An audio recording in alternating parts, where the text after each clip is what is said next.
త్వరలో మద్యం ధరల పెంపు. పెరిగిన ధరల్లో ప్రధాన వాటా కంపెనీలకే సర్కారు ఖజానాలకు కొల్లగొట్టేందుకు భారీ కుట్ర. తెలుగు రాష్ట్రాల్లో ఒకే తీరు ధరలకు కసరత్తు. చక్రం తిప్పుతున్న పొరుగు రాష్ట్రపు అనుంగుడు. అస్మదీయులకే మద్యం సరఫరా కాంట్రాక్టులు. అక్టోబర్ చివరిలో ధరలపై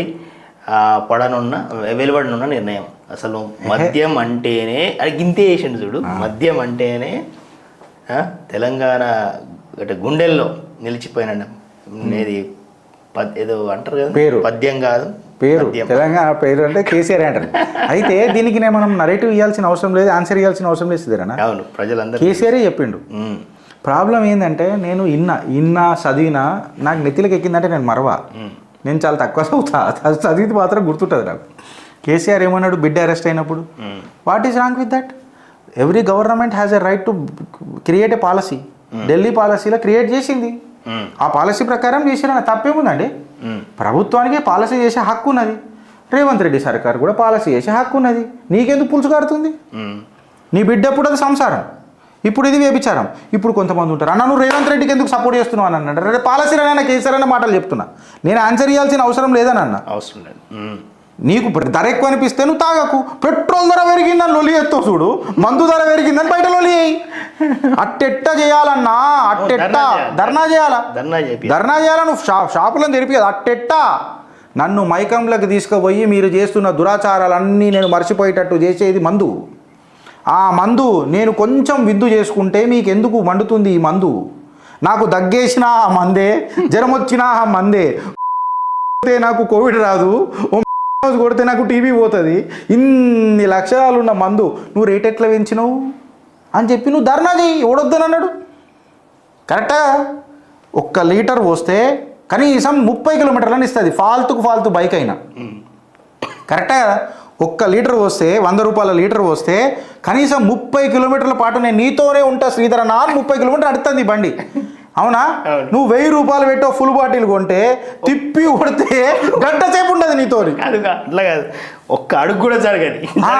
మళ్ళా నువ్వు కొట్టిన తర్వాత నేను ఇట్లా ఊపుతుంది, ఇట్లా అని ఊపుతుంది ఇట్లా.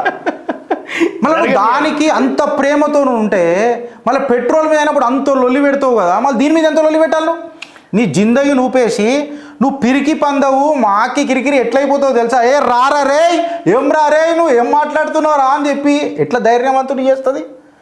30 కిలోమీటర్లు చేసే పెట్రోల్ మీద నువ్వు అంత దారుణ చేస్తే నువ్వు పిరికి పందవు ధైర్య సాహసం చేసే ఆ మందు కోసం నువ్వు ఎంత పోరాడాలి? టీఆర్ఎస్ వాళ్ళందరికీ చెప్పారు, ఇప్పుడు బీఆర్ఎస్ వాళ్ళందరూ ధర్నా ఏమని చెప్తున్నా. మళ్ళా కరెక్టా కదా అన్న? నిన్ను పిరికి పందే నుంచి హీరో చేస్తుంది. అవును, కరెక్టా కదా? దానికోసం ఎంత చేయాలి? కేసీఆర్ ఆ లెవెల్కి తీసుకుపోయింది. జనరల్గా మన అయితే ఏం చేసి ఒక పెగ్గు కొట్టినాక మాట్లాడతా ఆగరే ఇద్దరు రాక ఒక పెగ్గు కొట్టినాక అంతెందుకు. సాక్షాత్తు కొన్ని టీవీ ఇంటర్వ్యూలలో కూడా కొంతమంది మేధావులు మాట్లాడారు కేసీఆర్ అగేన్స్ట్.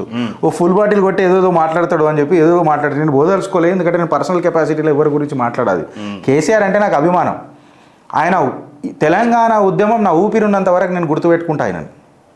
కేసీఆర్ని, కేటీఆర్ కవితని కాదు, మళ్ళా హరీష్ రావు కొంత మట్టుకు. వీళ్ళిద్దరి పెట్టుకుంటాం. కానీ ఇక వీళ్ళే మా జీవితంలో బాపు అని అంటే, వీళ్ళే మాకు జీతాలు ఇచ్చే బాపు అని అంటే మాత్రమే నాకు జిలేబీ బాయి అని అడబుద్ది అవుతుంది. ఇక ఇది కథ. సో మీకు కేసీఆర్ ఆన్సర్ ఇచ్చింది. ఢిల్లీ పాలసీ గవర్నమెంట్కి హక్కు ఉంటుందండి, పాలసీ ప్రకారం చేసుకునే హక్కు ఉన్నది, వాళ్ళు చేసుకున్నారు అంతే. రేవంత్ రెడ్డి ఎత్తిలోకి వచ్చింది. ఇట్లా అల్లాడుతున్నారు బీఆర్ఎస్ వాళ్ళు. పుసుక్కున పడ్డారు అనుకో, అట్లా ఎంజాయ్ చేస్తారు, పుసుక్కున పడతారు, ఆత్మలు తిరుగుతాయి అప్పుడు ఆకాశంలో ఇట్లా గట్లా ఉంటాయి వీళ్ళ కథ. అంత అంచనాల్లో కోత చూసిన ఇట్లనే ఉంటుంది. ఇది సాక్షి లడ్డులలో కూడా ఇట్లనే ఉంటుంది. వాళ్ళకు పైసలు ఇంపార్టెంట్, శాంసంగ్ పైసలు ఇంపార్టెంట్. అంచనాల్లో కోత, అన్నదాతకు వాత, దెబ్బతిన్న పంటల విస్తీర్ణం భారీగా కుదింపు. ప్రాథమిక అంచనాల ప్రకారం అది అట్లా రావట్లేదు, అది మొత్తం కట్ వస్తుంది. మరి ఏమైందో సరేలే, పెద్దగా ఏం లేదు. అందరికి ఒకటే అడ్వర్టైజ్మెంట్ దొరికినట్టుంది ఇవాళ. సో ఇవాళ దయచేసి మీకు నేను ఏం చెప్తానంటే ఫ్రెండ్స్, మీ మతం ఏంది అని చెప్పి మాట్లాడితే గర్వంగా చెప్పుర్రి నేను హిందుత్వ అని చెప్పి, మీ క్యాస్ట్ ఏంది అని చెప్తే మాత్రం భారతీయ అని చెప్పుండ్రి. అణువు భారతీయాన్ని ప్రోత్సహించడానికి ప్రయత్నం చేయండి. భారతీయుడు లెక్క బతుకుండ్రి, భారతీయుడు లెక్క సద్దామన్న తపన మనసులలో నింపుకోండి. క్యూంకి మే భారత్ కా और भारत देश मेरा, मैं रहूं या ना रहूं, भारत अपना देश रहना चाहिए. भारत माता की जय. జై